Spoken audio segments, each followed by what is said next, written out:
जयपुर से बड़ी खबर सामने आ रही है, जहां सवर्ण समाज के विभिन्न संगठनों ने यूजीसी के नए नियमों के खिलाफ बड़ा शक्ति प्रदर्शन किया।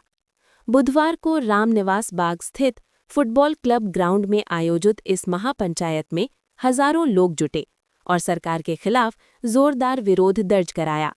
इस महापंचायत का नेतृत्व श्री राजपूत करणी सेना ने किया। मंच से वक्ताओं ने साफ कहा कि वर्तमान परिस्थितियों में सवर्ण समाज को योजनाबद्ध तरीके से हाशिए पर धकेला जा रहा है। शिक्षा, रोजगार और नीतिगत फैसलों में भेदभाव को लेकर लोगों में भारी नाराजगी देखने को मिली। राष्ट्रीय हिंदू महासभा के अध्यक्ष विजय कौशिक ने अपने संबोधन में कहा कि अब सवर्ण समाज चुप नहीं बैठेगा। वहीं परशुराम सेना के अध्यक्ष दिनेश राणेजा ने इस संघर्ष को निर्णायक मोड़ पर बताया। करणी सेना के राष्ट्रीय अध्यक्ष महिपाल सिंह मकराना ने सरकार को चेतावनी देते हुए कहा कि अगर यूजीसी के फैसलों को वापस नहीं लिया गया तो 22 मार्च से देश भर में बड़ा आंदोलन शुरू किया जाएगा। उन्होंने सांसदों के घरों का घेराव और काले झंडे दिखाकर विरोध करने का ऐलान भी किया। ये मैसेज पूरे देश में पहुंचा सकते हो क्या? बिल्कुल। तो महिपाल मकराना तो यही रहेगा राजस्थान में, जयपुर में, यहाँ के एमपी को घेरेगा, पर पूरे देश के एमपी को आपको अलग अलग क्षेत्र में घेरना पड़ेगा। मैसेज छोटा नहीं होना चाहिए। मैसेज ये कि हर क्षेत्र का 500 के 550 एमपी है, उनके निवास को घेरेंगे। घेर लेंगे क्या? बिल्कुल घेर लेंगे। तैयार हो गया? तैयार है भाई। यहाँ से एक संदेश जाना चाहिए था कि आए तो सही, पर कोई संदेश नहीं दिया। संदेश यही है कि साहब 22 तारीख जब अपना स्थानीय एमपी है, सांसद है, मेंबर ऑफ पार्लियामेंट है, उसको हम लोग सुबह 9 से 10-11 बजे के बीच उसको 2-2, 3-3, 5-5 हजार की संख्या में उसको घेरेंगे। घेरेंगे कि नहीं घेरेंगे? ये पास कर दिया जाएगा? ये प्रस्ताव पास कर दिया गया? मेरे बुजुर्ग लोग पीछे बैठे, पास कर देगा सर? पक्का?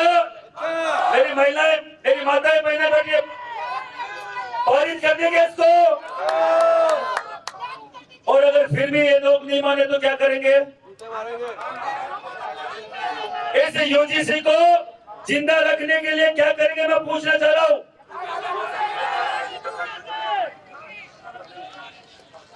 ये जो स्वर्ण महापंचायत रखी है जयपुर में, क्या हर राज्य की राजधानी में रख सकते हैं क्या?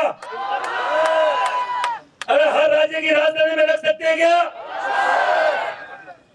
और देखो, सबको लगना पड़ेगा, अकेला महिपाल सिंह नहीं कर पाएगा। ये अकेले महिपाल सिंह के कारण इतना है। अगर इतने सारे 10,000, 5,000, 10,000, 20,000 जो भी विराजमान हो, अगर इतने महिपाल सिंह बन जाओगे तो कहीं पे भी देश में आप जो चाहोगे वो भीड़ आ सकती है। ये आपकी ताकत, हमारी ताकत मिलेगी तब होगा। पूरे देश में क्षत्रिय समाज के साथ रहा है। बुलाएंगे हर जगह जाके। क्षत्रिय समाज का भी कर्तव्य है कि ब्राह्मण को अपमानित करने का काम न करे, सम्मान देगा। निश्चित रूप से गंधा मिला के चलेंगे। हम घर घर नहीं जा पाए थे। आप यदि 10 आओगे तो हम 50 आएंगे। संख्या में लोग अपने मन से आए। रोल बैक नहीं होता, यूजीसी रोल बैक। हम लोग लड़ाई लड़ेंगे और ये महापंचायतें करेंगे। 22 तारीख को, इस 22 को हर एक एमपी के घर पे जाके काले झंडे दिखाएंगे, घेरेंगे उनको बोलना पड़ेगा। उठाया है महिपाल सिंह, तुम संघर्ष करो, हम तुम्हारे साथ हैं। संपूर्ण राजस्थान में से और 161 को मैंने खत्म किया, लेकिन इस यूजीसी के कानून के विपरीत जब से एक तरफ आरएसएस द्वारा संपूर्ण भारत में हिंदू सम्मेलन चला रहे और सनातन को एक जाजम पे बैठाने की बात कर रहे, और एक तरफ SC, ST और ओबीसी के रूप में बांटते। बगिया जब लूटी जाएगी सह दे देगा तब खुद माली। ये भारत के रखवालों, क्या तुम खाक करोगे रखवाली? क्यों धर्म के नाम पे लड़ते हो? क्यों जात के नाम पे मरते हो? साथ मनानी है हमको, ईद हो चाहे दिवाली। ये एक कवि ने कहा था, होकर बड़े लड़ेंगे यूं। मैं कहता हूँ, जीत कर यदि करेंगे यूं, यदि पहले जान ये लेती तो बुलंद संतान का गला घोट में देती। लोग निपुती कहते पर ये दिन न देखना पड़ता, न मैं मदनों में चढ़ती छाती में शूल नहीं करता। इस सवर्ण जाति ने जो 2 सांसद 1984 में जीते थे, उनको 400 पार तक लाने का काम सवर्ण जाति के लोगों ने इस फूल को अपना खून देकर के सींचा। और उन्हीं लोगों ने जिस समय यूजीसी के कानून की कोई आवश्यकता नहीं थी, देश में सामंजस्यता थी, उस सामंजस्य के साथ जो अत्याचार हुआ है, ये राजस्थान की भूमि है। इलाने देनी आपनी हालरियां उड़राय कूद सिखावे पालने मरण बढ़ाई माए। यहाँ 18,000 रानियों ने साका किया है, 18,000 रानियों ने भी साका किया है और उस साके के साथ में बलिदान हुए। और राजा राम ने सनातन को बढ़ाने के लिए सीता के हरण के बाद भी उन्होंने मर्यादा नहीं छोड़ी। और ये मर्यादित सभा है। मैं ये नहीं चाहता कि भारतीय जनता पार्टी ने जो काम किया है ये आत्मघाती हमला है। यूजीसी कानून मेरी भारतीय जनता पार्टी पर आत्मघाती हमला है। मैं नहीं चाहता कि इस आत्मघाती हमले में मेरी भारतीय जनता पार्टी इस आत्मघाती हमले की शिकार हो जाए। यूजीसी का अंडरकरंट घर घर में फैल चुका है और इसका परिणाम मताधिकार के जिस दिन मतदान होगा, अगली लोकसभा का गठन होगा, नगर निगम और नगर निगम में चुनाव आएंगे, उस समय ये खत्म हो जाएगा कि अंडरकरंट और आत्मघाती हमला है। अंडरकरंट और आत्मघाती। दरअसल यूजीसी द्वारा हाल ही में equity in higher education institutions regulations 2026 लागू किए गए हैं। इनका उद्देश्य शिक्षा संस्थानों में समानता और भेदभाव को खत्म करना बताया जा रहा है। लेकिन सवर्ण समाज के संगठनों का कहना है कि ये नियम उनके हितों के खिलाफ हैं। महापंचायत में संत स्वामी आनंद स्वरूप समेत कई धर्मगुरु भी शामिल हुए। उन्होंने कहा कि समाज में बढ़ती असमानता राष्ट्र के लिए खतरा है और जब तक ये कानून वापस नहीं लिया जाता, आंदोलन जारी रहेगा। इस दौरान हजारों प्रदर्शनकारियों ने यूजीसी के खिलाफ नारेबाजी की और आंदोलन को तेज करने का संकल्प लिया।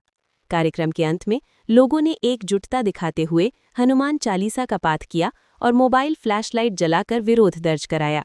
बताया जा रहा है कि आसपास के जिलों से भी बड़ी संख्या में लोग जयपुर पहुंचे थे, जो रास्ते भर नारेबाजी करते हुए महापंचायत में शामिल हुए। फिलहाल सवर्ण समाज के संगठनों ने साफ कर दिया है कि अगर जल्द ही उनकी मांगें नहीं मानी गई तो ये आंदोलन देशव्यापी रूप ले सकता है। इसलिए इस यूजीसी कानून को वापस लेना पड़ेगा। सर्व समाज के लोग हैं, सभी विद्वत लोग हैं और ये सारे मिलकर इस समाज में जो बुराई आई है उसको, पहले से SC/ST का कानून बना हुआ है।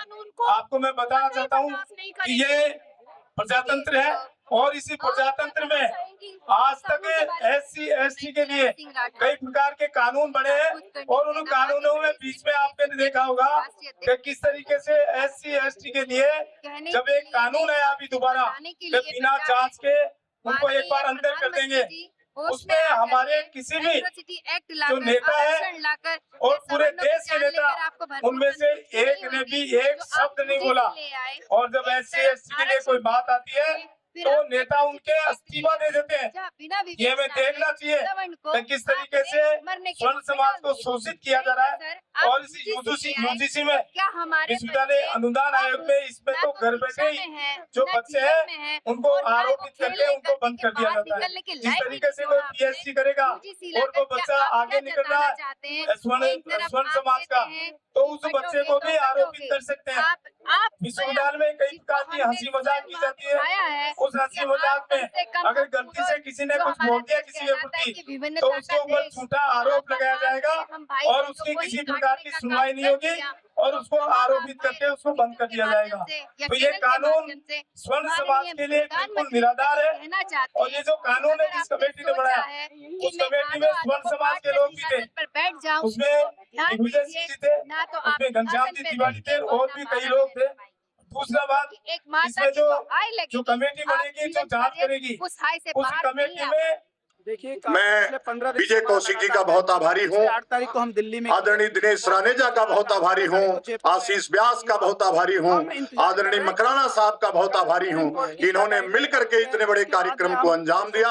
आप सभी बंधुओं का जिन्होंने इसके पीछे पर्दे के पीछे रह करके बहुत शक्तियाँ हैं। स्वर्ण सांसद हैं, आदरणीय पंडा जी आए थे, आदरणीय कौशल किशोर जी आए थे, जब आपको टिकट बहन हमारी मोनिका ठाकुर दिल्ली से चल के आई है, नंदिनी जी आई है, आदरणीय हमारे धवरिया भैया जी आए हैं, बच्चों पे कुठाराघात हो रहा है, तमाम लोग कानून उन पे जो लागू बाहर किया से जा चल रहा करके है, आए हैं, उनको जन्मदाता आपके अपराधी कार्यक्रम बना को रहा है। सफल बनाने आप के लिए बिल्कुल मौन हो, हमारे वो बिल्कुल अतिथि चुप हैं, रहो। इसलिए मैं आपके तरफ से उन्हें